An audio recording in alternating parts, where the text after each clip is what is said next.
ये संसार हमारा घर नहीं है, हम भगवद यात्री हैं।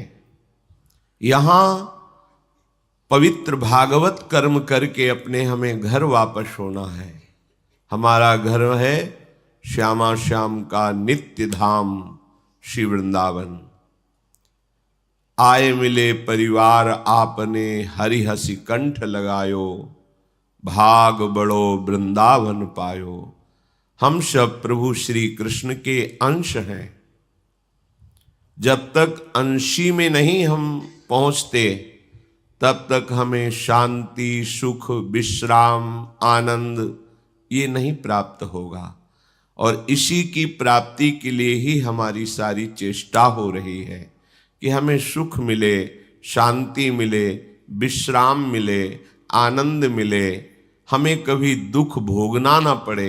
वो केवल अपने अंशी आनंद समुद्र प्रभु के समीप पहुंचने पर ही मिलेगा। अन्यथा किसी भी लोक में, किसी भी वस्तु में, कहीं भी तुम्हें सुख, विश्राम, शांति, आनंद खोजने पर भी नहीं मिलेगा। बहुत जन्म हो गए खोजते खोजते, क्या अभी मिला?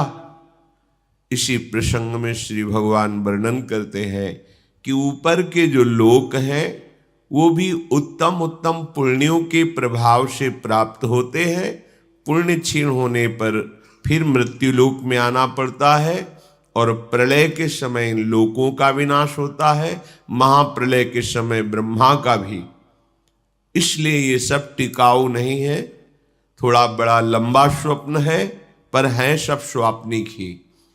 आप ब्रह्म भुवनान लोकान पुनरावर्तिनो अर्जुन, श्री भगवान की वाणी है, परम सत्य है। कह रहे सब आने जाने वाले हैं, इसलिए हमारा लक्ष्य केवल प्रभु होना चाहिए। क्यों? आगे के श्लोक में भगवान वर्णन करते हैं, पुरुषः स परः पार्थ भक्त्या लभ्यस्त्वनन्यया, यस्यान्तः स्थानि भूतानि येन सर्वमिदं ततः। हे पृथानंदन अर्जुन, संपूर्ण प्राणी जिसके अंतर्गत है, जिससे ये संपूर्ण संसार व्याप्त रहा है, वो परम पुरुष परमात्मा यही है, प्रभु ही है, श्री कृष्णचंद्र जी हैं। उस परमात्मा की प्राप्ति अनन्य भक्ति के द्वारा होती है। अन्य साधनाएं, हठ योग, लय योग, कर्म योग, ज्ञान योग, ये सब उसी परम तत्व की आराधना करके उसमें लय हो जाते हैं। जैसे तरंग समुद्र में मिल गई, उसका अस्तित्व ही नहीं रह गया। पर भक्ति में भेद से अभेद और अभेद से भावात्मक भेद, जो अभेद तत्व से भी श्रेष्ठ भाव है, वो भेद, दास्य भाव, सख्य भाव, वात्सल्य भाव, गोपी भाव, सहचरी भाव, इन भावों के द्वारा प्रभु का जो रसास्वादन होता है वो मोक्ष सुख को भी त्याग देने योग्य होता है। वेणु कानन कुणित श्रवण सुंदर सुनत, मुक्ति सम सकल सुख पाए पग पेलिरी। पग पेलिरी, चरणों से ठेल दे, ऐसा सुख प्राप्त होता है प्रभु के इस सच्चिदानंद वपु के समीप रहने पर, उनकी लीला में सम्मिलित होने पर। अनादिकाल से अनंत काल तक धाम में लीला प्रवाह चल रहा है, इसी में सम्मिलित होना मोक्ष सुख से भी अनंत गुना बढ़कर के सुख को प्राप्त करना है। ये चरम सीमा का सुख है वृंदावन धाम। इसीलिए उद्धव, शनकादि, नारदादि बड़े बड़े महापुरुषों ने गोपी जनों की चरण रज की वंदना की है, क्योंकि गोपी जन लाल बिहारी प्रभु श्री कृष्ण को रिझा लिया। पर उनको रिझाने की सामर्थ्य कहां से प्राप्त हुई? बोले, आधाय मूर्धन यदा पुरुदार गोप्य काम्यम पदम प्रिय गुणैरपि पिच्छ मौले, भावोत्सवेन भजताम रस काम धेनुम तम राधिका चरण रेणु महम स्मरामि। हमारी श्री स्वामिनी लाडली जू के चरण रज का माथे पर अभिषेक करने पर गोपियों में वो प्रेम प्रकट हुआ जो प्रेम की ध्वजा हो गई और प्रेम स्वरूप लाल बिहारी को अपने प्रेम से रिझा लिया। इसीलिए उद्धव, शुकदेव, नारदादि, सनकादि बड़े बड़े महापुरुष गोपी चरण रज की आकांक्षा की। गोपीजनों को वो सुख प्राप्त हुआ जो इन बड़े बड़े महापुरुषों का चिंतनीय सुख है। प्रभु के सिवाय कुछ नहीं है। ये जो प्रभु ना देखकर और सब कुछ दिखाई देता है, इसी का नाम माया है। यही माया का चमत्कार है कि प्रभु में नानात्व की वृत्ति प्रकट कर दे। सच्चिदानंद प्रभु ही हैं, पर प्रभु दिखाई नहीं देते। कोई दुष्ट दिखाई देता है, कोई अच्छा दिखाई देता है, कोई गुणवान, कोई धनवान, कोई ऐसे नानात्व का दर्शन कराने की वृत्ति ये माया से। यावन मात्र जो कुछ भी है ये प्रभु श्री कृष्ण बने हुए हैं। ये तब तक तुम्हें अनुभव में नहीं आएगा जब तक जो देख रहे हो उसका महत्व रहेगा। स्त्री, पुरुष, वस्तु, पदार्थ, परिस्थिति, इसे तुम सत्य मानकर महत्व जब तक दोगे तब तक ये श्री कृष्ण है ऐसा अनुभव नहीं होगा। इसीलिए भगवत प्राप्ति में देरी होती है कि जो कुछ भी तुम्हें दिखाई दे रहा है उसका महत्व है, वो जिससे व्याप्त है उसका परिचय ही नहीं है। प्रभु ही बनाने वाले हैं, प्रभु ही बनने वाले हैं, पर ये वस्तुओं का महत्व, भोग का महत्व, व्यक्ति का महत्व, संबंधों का महत्व, ये भगवत साक्षात्कार नहीं होने देता। इसीलिए जब हम किसी संत महापुरुष सदगुरुदेव का आश्रय लेते हैं तो सबसे पहला विवेक के द्वारा प्रहार इन्हीं संबंधों पर होता है। कोई भाग्यशाली होता है जो इस प्रहार को स्वीकार करके सारे संबंधों को छिन्न भिन्न करके एकमात्र भगवान का अनन्य भक्त बन जाता है।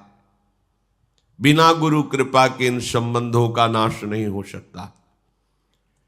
उनकी एक एक शब्दावली तुम्हारी एक एक वृत्ति को संसार से मुक्त कर देगी। कोई बिरला भाग्यशाली गुरु प्रणाली से भजन करता है। मनमानी तो बहुत लाखों हैं, पर गुरु मानी एक भी अक्षर का उल्लंघन नहीं। किसी ने प्रश्न किया कि नाभाजी जैसी हमारी गुरु भक्ति कैसे हो?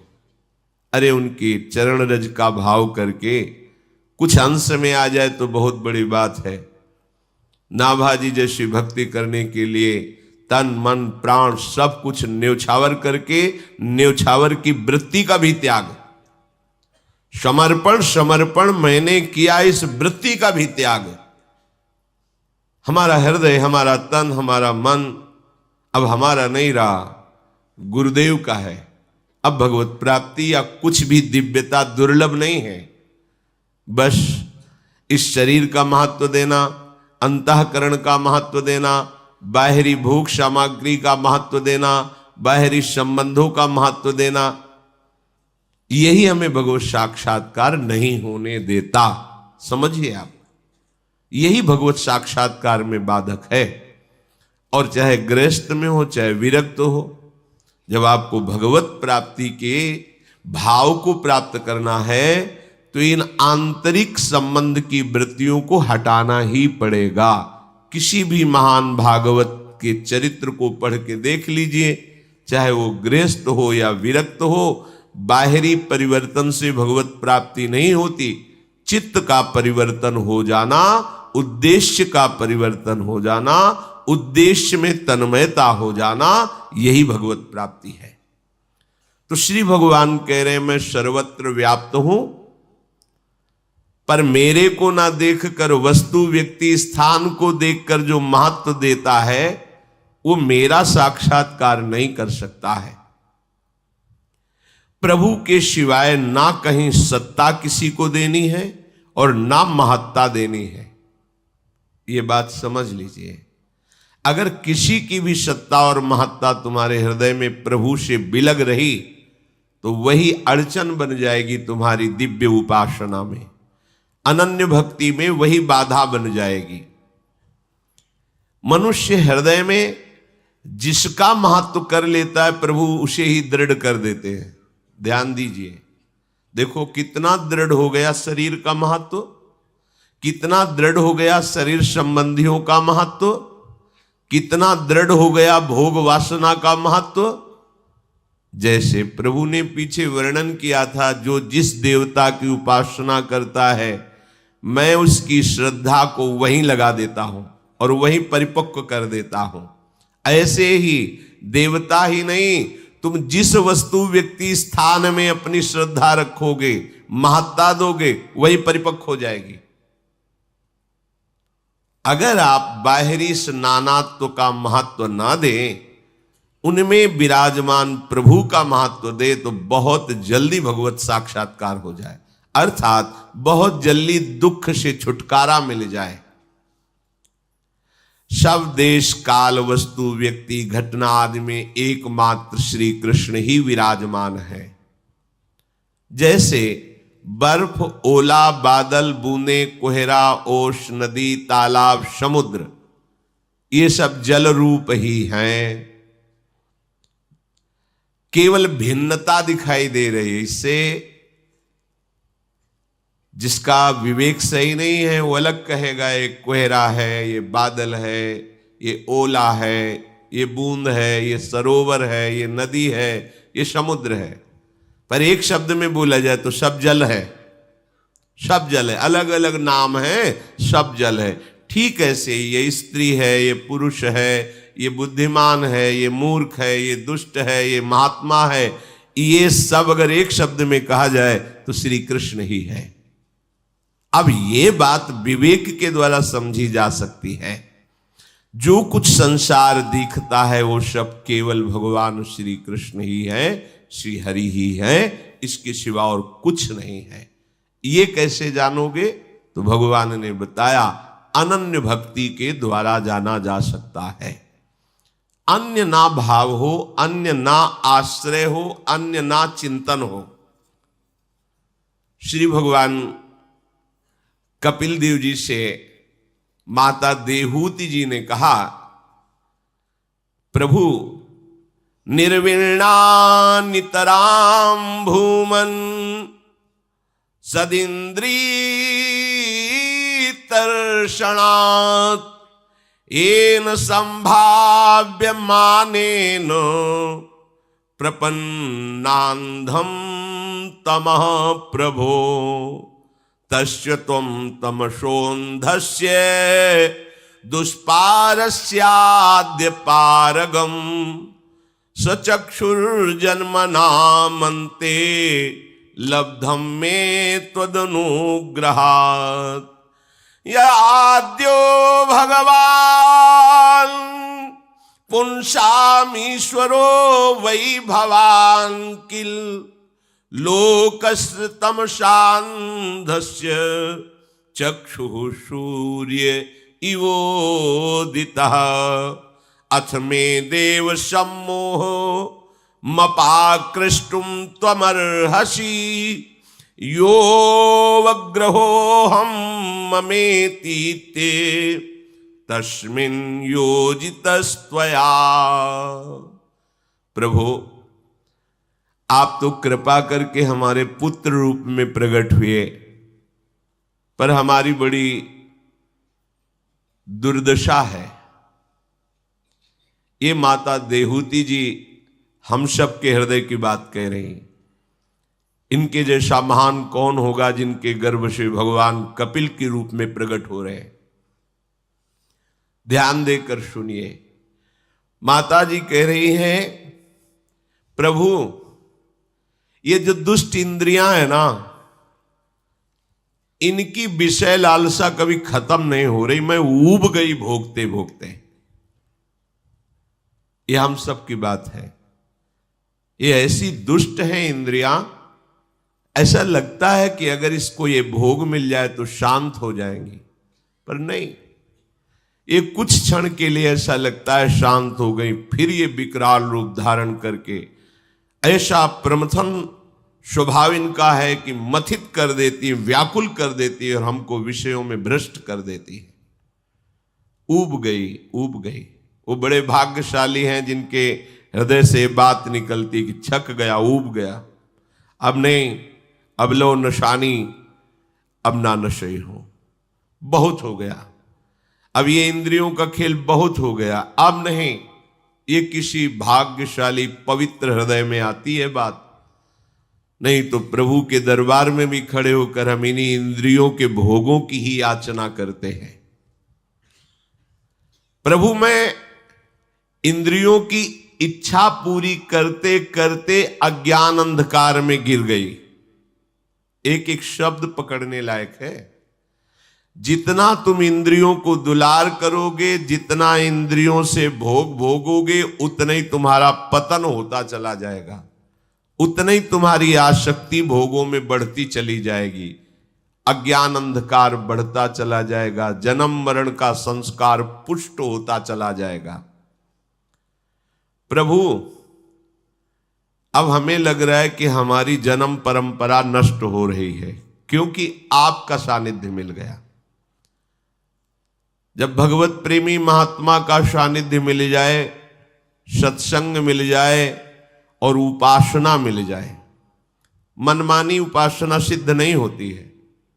इसीलिए भगवान स्वयं आचार्य रूप में प्रकट होकर हर भाव की उपासना प्रकट की है। वात्सल्य भाव की, सखा भाव की, गोपी भाव की, सहचरी भाव, जो भाव चाहिए, चाहे जो भाव हो, हमारे प्रभु आचार्य रूप से उस भाव को प्रकट करने के लिए सिद्धांत स्थापित किया। वो बड़े सौभाग्यशाली हैं जो गुरु प्रणाली से भजन करते हैं, क्योंकि वही भजन सिद्ध होता है जो गुरु प्रणाली से होता है। गुरु परंपरागत सिद्ध मंत्र, गुरु परंपरागत उपासना, गुरु परंपरागत कंत अर्थात आराध्य देव, जैसे गुरुदेव ने उपासना दी है, एकदम अपने हृदय को खाली करके उनकी बात के अनुसार चलो। अपना आग्रह दुराग्रह मत रखो कि तो हम फिर ऐसा कर ले, नहीं, जैसा कहा है वैसे ही चलो।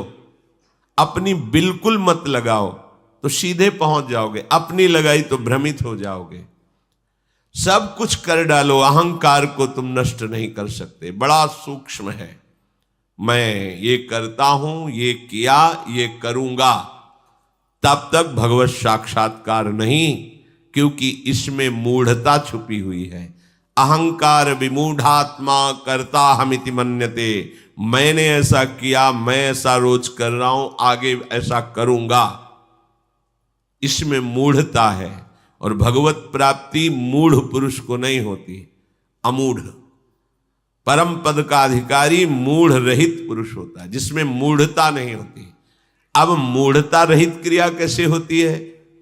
अहम को गुरुदेव के चरणों में समर्पित कर दिया, एक एक शब्द का आज्ञा पालन कर रहे, तो हमारे हृदय से निकलता है कि गुरु कृपा से सब कुछ हो रहा है। तो आगे आप ऐसा करेंगे, गुरु कृपा करा लेगी।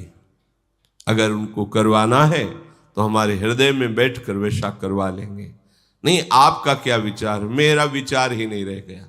मेरा विचार गुरुदेव के चरणों में अर्पित है। जो आज्ञा वैसे ही हमारा विचार बनेगा, वैसे ही हमारे शरीर से चेष्टा होगी। मैं इन इंद्रियों को दुलार करते करते अज्ञान अंधकार में गिर गई हूं। प्रभु,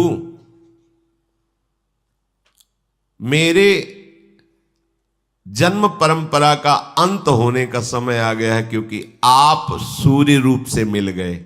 जैसे सूर्य प्रकट होने पर अंधकार नष्ट हो जाता है, ऐसे ही प्रभु और गुरु मिलने पर अंधकार नष्ट हो जाता है अज्ञान का। अज्ञान तिमिरांधस्य ज्ञानांजन शलाकया चक्षुरुन्मीलितं येन तस्मै श्री गुरुवे नमः। गुरुदेव भगवान की कृपा से ज्ञान रूपी भास्कर का प्रादुर्भाव हो जाता है, जो अज्ञान रूपी रात्रि अंधकार का नाश कर देता है। प्रभु मैं जान गई हूं कि आप संपूर्ण जगत के जीवों के स्वामी हैं। अज्ञान अंधकार से अंधे पुरुषों के लिए आप नेत्र रूप सूर्य की भांति उदय हुए हैं। हे भगवान, मैं इस शरीर में आसक्त हो गई हूं, घर में आसक्त हो गई हूं। इस आसक्ति को आप ही दूर कर सकते हो। ये बहुत सूक्ष्म आसक्ति, ये झीनी माया है। स्थूल माया, मोटी माया, घर संसार छोड़ दिया, बाहर आकर के संत वेश में हम रह रहे, पर देह का भाव, देह के भोगों का सुख सुविधा आराम का भाव, मान सम्मान प्रतिष्ठा का भाव, ये झीनी माया है। जब तक इसे काटोगे नहीं तब तक भगवत साक्षात्कार नहीं होगा। प्रभु, ये दुराग्रह हो गया है मेरे हृदय में कि मैं स्त्री हूं, ये शरीर मैं हूं, शरीर के भोगों में सुख है। ये अज्ञान हो गया है, दुराग्रह हो गया है। और प्रभु मैं ये समझती हूं कि आपका ही कराया हुआ है, क्योंकि माया किसकी है? आपकी ही तो है।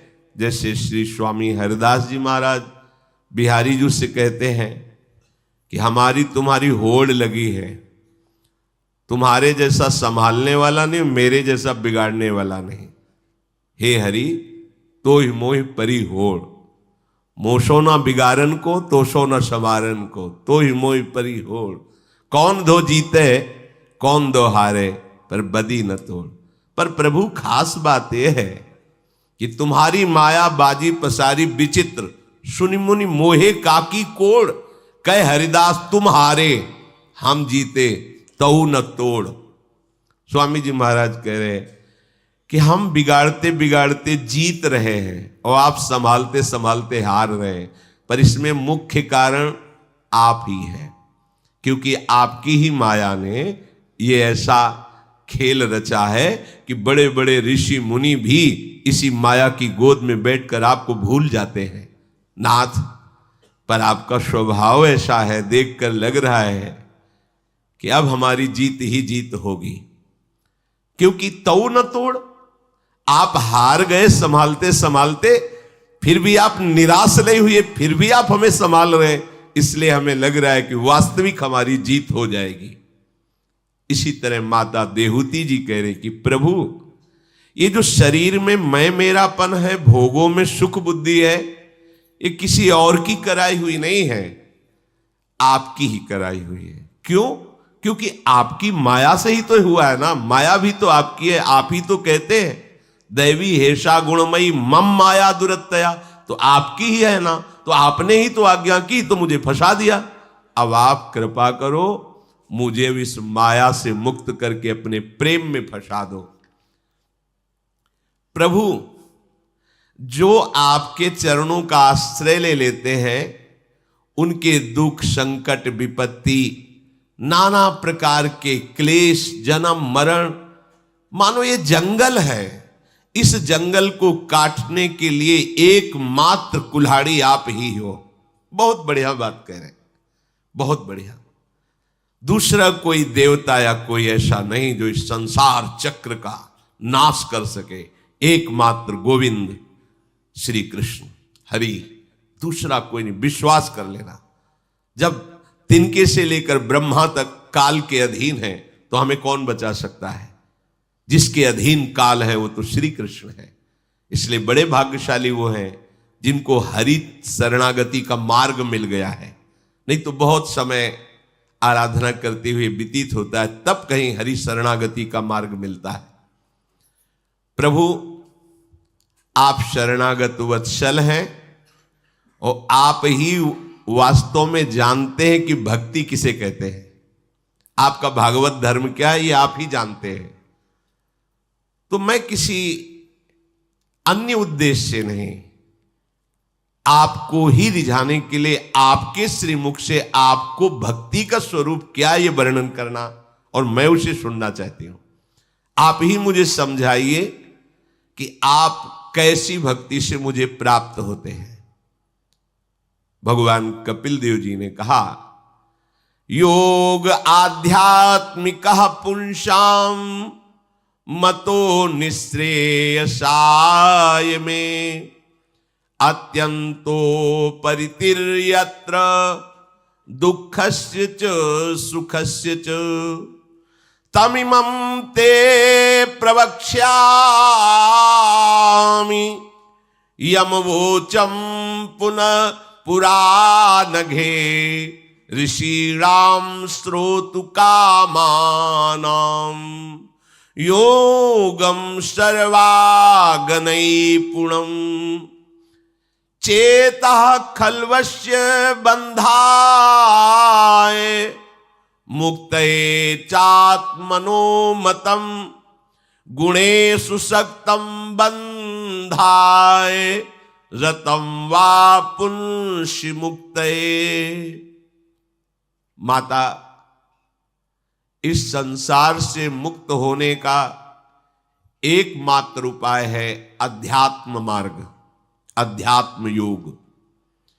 इसी से आत्यंतिक कल्याण होता है, अर्थात संपूर्ण दुखों की निवृत्ति अध्यात्म योग से होती है। जहां ना लौकिक सुख है ना कोई दुख है। हे साध्वी, बड़े बड़े नारदादि ऋषियों को मैंने ही इसका उपदेश किया है और आपने सुनने की इच्छा प्रकट की, अब मैं उसे सुना रहा हूं, ध्यान से सुनिए। इस जीव के बंधन और मोक्ष का कारण मन है, मन। चेता खलवश्य बंधाय मुक्तये चात्मनो मतम। ये मन ही तुम्हारे बंधन का कारण है और मन ही तुम्हारे मोक्ष का कारण है।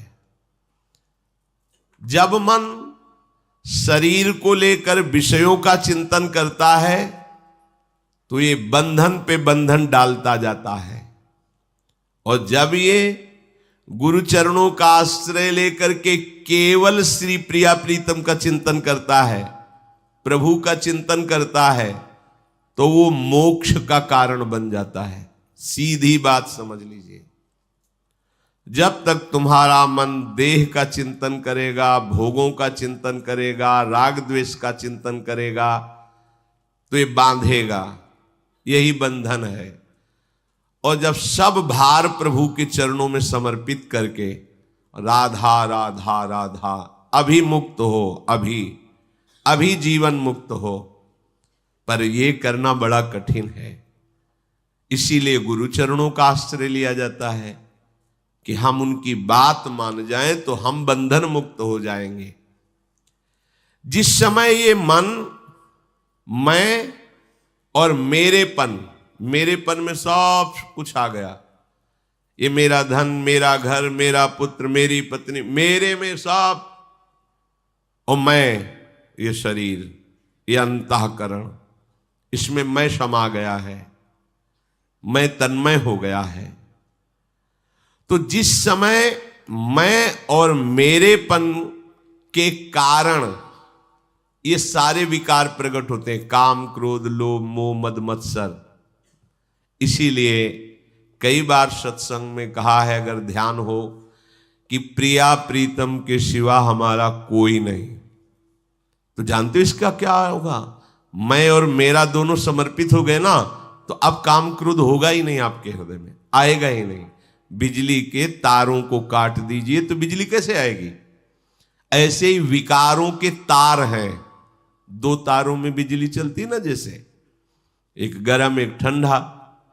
तो राग और द्वेष, अनुकूल और प्रतिकूल, ये मन जहां जिसको अनुकूल मानता है उसमें राग हो जाता है, जिसको प्रतिकूल मानता है उससे द्वेष हो जाता है। और मुख्य तार है मैं और मेरापन।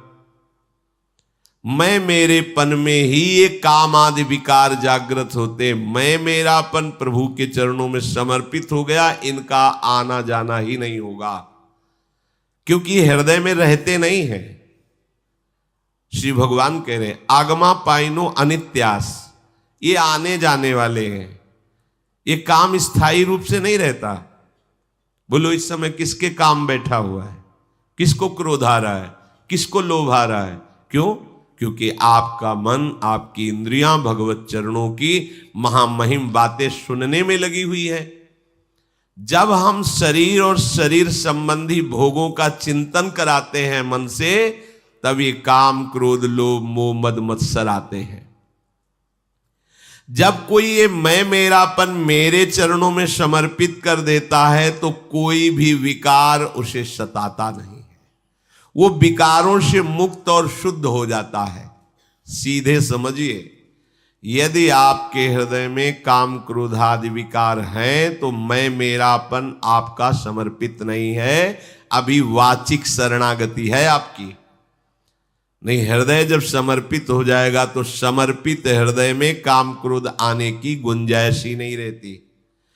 जब मैं मेरा जगेगा तब आ जाएंगे। जैसे देवर्षि नारद जी, मैं काम विजयी, मेरा काम पर पूरा अधिकार, वो मेरे को परास्त नहीं कर पाया, बस बिजली आ गई। अब काम वेदना जागृत हो गई, अहम जागृत हो गया और बड़ी विचित्र लीला हुई। अगर काम, क्रोध, लोभ आ रहे हैं तो मैं मेरापन आपका समर्पित नहीं हुआ है। क्योंकि श्री भगवान के वचन है कि जिस समय मैं मेरापन समर्पित हो जाता है वो विकारों से मुक्त और शुद्ध हो जाता है। इसीलिए पूरे जीवन प्रयास रहता है कि मैं मेरापन गुरुदेव के चरणों में समर्पित हो जाए। क्योंकि भगवान के सामने रहते हुए भी हमारी मनमानी बंद नहीं हुई। काहू सो कहां जहां प्रभु नाही, पर आज तक क्या हम दबे क्या भगवान से, डरे क्या, मनमानी आचरण करते रहे। इसीलिए ये मैं मेरेपन का जब तक भाव रहता है पूर्ण शरणागति नहीं होती। पूर्ण शरणागति होते ही मैं मेरा समर्पित होते विकार उत्पन्न हो ही नहीं सकता। ये श्री भगवान के वचन है। वो विकारों से मुक्त एवं शुद्ध हो जाता है। जेव ही निर्विकार हुआ तेव ही आनंद प्रकट हुआ। सुख दुख नहीं, आनंद भगवान का स्वरूप, हृदय शीतल आनंद में। तब जीव विशुद्ध ज्ञान को प्राप्त होता है। ये सब गुरु कृपा से। कई बार ऐसा लगता था कि हम निष्काम हो गए हैं, काशी ज्ञानियों की नगरी है, हमें ज्ञान है। लेकिन जब गुरु चरणों में बैठे तो लगा कि अभी निष्कामता प्रारंभ ही नहीं हुई है। जब गुरु चरणों की महिमा से निष्कामता को समझा तब लगा कि अरे हम तो मोक्ष मार्ग को ही निष्काम समझ रहे थे। यहां तो लाल बिहारी हृदय से हृदय लगा रहे, फिर भी तवैवो श्री राधे पदरस विलासे मम्मना, ये तो निष्कामता, अभी तो यहां पढ़ाई ही नहीं शुरू हुई निष्कामता की, जिस चरम सीमा की वृंदावन की निष्कामता है। बस एक गुरु चरणारविंद ही हैं जो शुद्ध और विशुद्ध रस की प्राप्ति करा सकते हैं। अपने में कोई क्षमता नहीं, कोई भी चाहे जितनी डींग हाके, कुछ नहीं, कुछ नहीं, गुरु कृपा ही केवलम।